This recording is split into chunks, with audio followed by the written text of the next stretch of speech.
today we are going to start our new derivation, that is expression for maximum work. मागच्या वेळेस आपण derive केलं होतं एक derivation expression for pressure volume work. त्याच्यासाठी काय फॉर्म्युला आपण डिराइव्ह केला होता? W = -P delta V. Delta V म्हणजे W = -P V2 - V1. हा डेरिव्हेशन आपण मागच्या ह्याच्यात आपण डिराइव्ह केलेला होता. आता आपल्याला दुसरा डेरिव्हेशन डिराइव्ह करायचा आहे, तो म्हणजे कोणता? Expression for maximum work. खूप इम्पॉर्टंट डेरिव्हेशन आहे, लक्ष द्या. सेम एक आपण सिलेंडर घेतलेला आहे, सिलेंडर मध्ये गॅस भरलेली आहे, पण गॅस किती मोल्सची घेतलेली आहे आपल्याला माहिती नाही. म्हणजे नंबर ऑफ मोल्स याच्यामध्ये काय राहणार? कॉन्स्टंट राहणार, कारण की किती मोल्सची गॅस भरलेली आहे सिलेंडर मध्ये हे आपल्याला माहिती नाही. तर consider n moles of gas. आणि इथे काय अटॅच केलंय? या सिलेंडर मध्ये गॅस भरलेली आणि त्या सिलेंडरला काय अटॅच केलाय? पिस्टन. मी सांगितलं होतं तुम्हाला पिस्टन कसं असते? वेटलेस, फ्रिक्शनलेस आणि मुव्हेबल. वेटलेस आणि फ्रिक्शनलेस असल्यामुळे, मुव्हेबल असल्यामुळे तो इझिली अप अँड डाऊन होऊ शकतो. आता काय करायचं आहे? ओरिजिनल गॅसचं व्हॉल्यूम काय आहे? V1. म्हणजे इनिशियल व्हॉल्यूम काय आहे? V1. आणि जेव्हा आपण गॅसला एक्सपांड करतो, एक्सपांड करणे म्हणजे फैलवणे, जेव्हा आपण गॅसला फैलवलं तर पिस्टनवर काय अप्लाइड होणार? प्रेशर अप्लाइड होणार, फोर्स अप्लाइड होणार. प्रेशर अप्लाइड झाल्यामुळे ती पिस्टन कोणत्या डायरेक्शन मध्ये चालली जाणार? अपवर्ड डायरेक्शन मध्ये जाणार. तर याच्यामध्ये काय होत आहे? व्हॉल्यूम इन्क्रीज होत आहे. V1 पासून कुठे गेलाय? V2 मध्ये गेला. आणि प्रेशर काय झाला आहे? डिक्रीज झाला आहे. डिक्रीज झालेला आहे. तर जेव्हा आपण गॅसला एक्सपांड करतो, व्हॉल्यूम इन्क्रीज होते आणि प्रेशर डिक्रीज होते. तर सेम हाच आपल्याला फॉर्म्युला यूज करायचा आहे. W = -P delta V.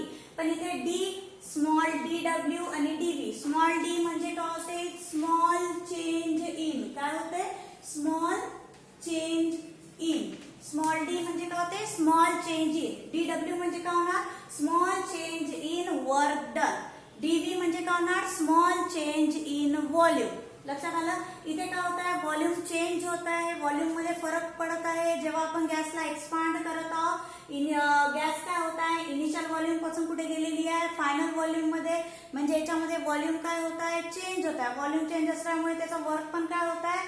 Change होत आहे. तर small change in work done is equal to -P × dv. dv म्हणजे काय होणार? Small change in volume. तर dw is equal to -P × dv. याला काय दिलं आपण? इक्वेशन 1. आता या इक्वेशन 1 ला आपल्याला काय करायचं आहे? इंटिग्रेट करायचं आहे. आणि याच्यामध्ये काय वापरायचे आपल्याला? इंटिग्रेट मध्ये लिमिट्स. तर सर्वात पहिले बघा, integrating 0 to W max dw. 0 आणि W max काय आहे? लिमिट आहे. हे अप्पर लिमिट आहे आणि हे लोअर लिमिट आहे. तर 0 to W max integrating dw is equal to minus integrating, इथे कोणते लिमिट्स यूज केले आहे? Initial volume to final volume P × dv. नेहमी लक्षात ठेवा, इंटिग्रेशन मध्ये मायनस साइन आणि कॉन्स्टंट टर्म नेहमी आपण कुठे लिहायचं? इंटिग्रेशनच्या बाहेर. तर इकडे तुम्हाला मायनस साइन दिसत आहे, याला आपण कुठे लिहिलं आहे? इंटिग्रेशनच्या बाहेर लिहिलेला आहे. याला काय दिलं आपण? इक्वेशन 2. त्याच्यानंतर आपल्याला कोणतं इक्वेशन वापरायचं आहे? Using ideal gas equation. काय आहे ideal gas equation? PV = nRT. याच्यावरून आपण प्रेशरची व्हॅल्यू फाइंड आउट करू शकतो. काय आहे प्रेशरची व्हॅल्यू? P = nRT/V. लक्षात आलं? आता ही P ची व्हॅल्यू या इक्वेशन 2 मध्ये पुट करा. तर काय होईल? Integrating 0 to W max dw is equal to minus initial volume to final volume. P ची व्हॅल्यू काय आहे? nRT/V. nRT/V × dv. लक्षात आलं? त्याच्यानंतर आपल्याला काय करायचं आहे बघा. आता बघा, n म्हणजे काय होते? Number of moles. Small n म्हणजे नंबर ऑफ मोल्स. R काय आहे? Universal gas constant. आणि T काय आहे? Absolute temperature. ही जी प्रोसेस आहे ही काय केली आहे? Isothermal process. म्हणजे या प्रोसेस मध्ये टेम्परेचर काय राहणार आहे? कॉन्स्टंट राहणार आहे. आणि कॅपिटल R काय आहे? Universal gas constant. आणि n म्हणजे काय होते? Number of moles. Number of moles सुद्धा काय राहणार आहे? कॉन्स्टंट. का बरं कॉन्स्टंट राहणार आहे? कारण की सिलेंडर मध्ये किती गॅस भरलेली आहे ही आपल्याला माहिती नाही, म्हणून आपण काय कन्सिडर केली आहे? n moles of gas. आपल्याला माहिती नाही आपण किती मोल्सची गॅस सिलेंडर मध्ये भरली आहे, म्हणून नंबर ऑफ मोल्स काय राहणार? कॉन्स्टंट. तर तिन्ही टर्म कॉन्स्टंट राहणार. Number of moles, capital R म्हणजे युनिव्हर्सल गॅस कॉन्स्टंट आणि टी म्हणजे ऍब्सोल्यूट टेम्परेचर. ही जी पूर्ण प्रोसेस आहे ही काय आहे, आयसोथर्मल प्रोसेस म्हणजे टेम्परेचर रिमेन्स कॉन्स्टंट. तर nRT या तिन्ही टर्म कशा आहे, कॉन्स्टंट. तर तुम्हाला आताच सांगितलं निगेटिव्ह साइन आणि कॉन्स्टंट टर्म नेहमी कुठे लिहायचं, इंटिग्रेशनच्या बाहेर. तर काय होईल, 0 to W max dW is equal to minus nRT इंटिग्रेशनच्या बाहेर लिहिलं. का बरं बाहेर लिहिलं, कारण की हे टर्म कशा आहे, तिन्ही कॉन्स्टंट. तर minus nRT integrating V1 to V2. nRT बाहेर निघाला म्हणजे इथे काहीच नाही, म्हणजे काय आहे, 1. तर इथे काय होईल, 1/V into dV. आता इथे बघा काय होईल, इंटिग्रेटिंग dW म्हणजे W max upper limit minus lower limit म्हणजे W max मायनस 0. काय मिळालं इकडे, W max is equal to minus nRT. आता इथे इंटिग्रेशनचा फॉर्म्युला यूज करायचा आपल्याला. इकडे काय आहे, integrating 1/x into dx is equal to काय होते, log of x. तसंच इकडे बघा आता integrating 1/v into dv is equal to काय होईल तुमचा, log of v. लक्षात आलं इथे कोणता फॉर्म्युला यूज केलाय, v च्या जागेवर काय कन्सिडर करायचा आहे, x. कोणता फॉर्म्युला लागेल मग, integrating 1/x into dx is equal to काय मिळते आपल्याला, log x. आता इथे x च्या जागेवर काय कन्सिडर करायचं आहे, v कन्सिडर करायचं आहे. तर काय होईल, integrating 1/v into dv is equal to काय मिळेल आपल्याला, log of v. तर काय मिळालं इकडे, W max is equal to minus nRT. आता काय मिळालं, 1/x into dx काय मिळते, log x. तसंच 1/v into dv is equal to काय मिळेल, log v. log v V1 to V2. लक्षात आलं. आता इथे लक्षात द्या परत. आता इथे हा A आहे, हा B आहे. तर log A divided by log B. कोणता फॉर्म्युला लागेल, log A divided by log B. काय होणार, log A into log B. log A divided by log B काय होते, log A minus log B. तर काय होणार, W max is equal to minus nRT. A कोण आहे, V2 आणि V1 कोण आहे, B. तर काय होणार formula, log A divided by log B. काय होणार, log A minus log B. लक्षात आलं. तर काय होईल, W max is equal to minus nRT log of V2 minus V2 divided by V1 म्हणजे log A minus log B is equal to काय होते, log A divided by B. लक्षात आलं. त्याच्यानंतर पण इथे log च्या बेस मध्ये काय नाही, म्हणजे काय आहे, log to the base E.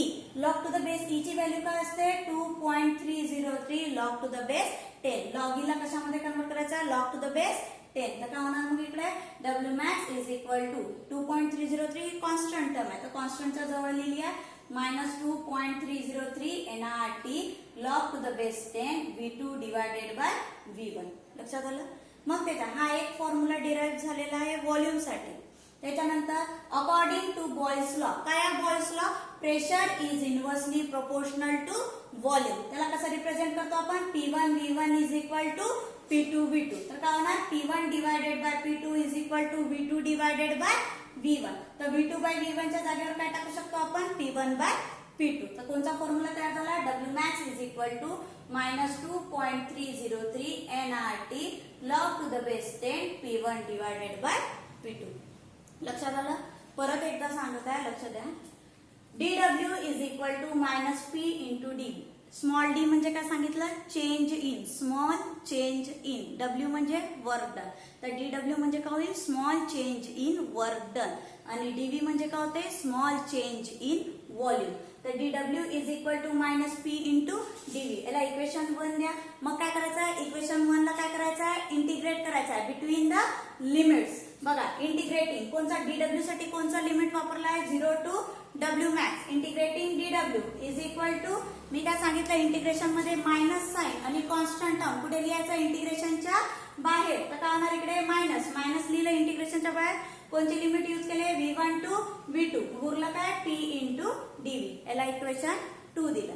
मग कोणतं इक्वेशन यूज करायचं आहे, आयडियल गॅस इक्वेशन. काय आहे ideal gas equation, PV is equals to nRT. त्याच्यावरून P ची व्हॅल्यू फाइंड आउट करा, P is equals to nRT by V. मग ही P ची व्हॅल्यू या इक्वेशन 2 मध्ये पुट करा. तर काय होईल, 0 to W max dW is equal to minus V1 to V2.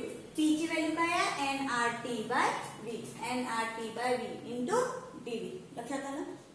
आता काय सांगितलं होतं तुम्हाला, एन म्हणजे काय होते, नंबर ऑफ मोल्स. सिलेंडर मध्ये किती मोल्सची गॅस भरलेली आपल्याला माहिती आहे का, नाही.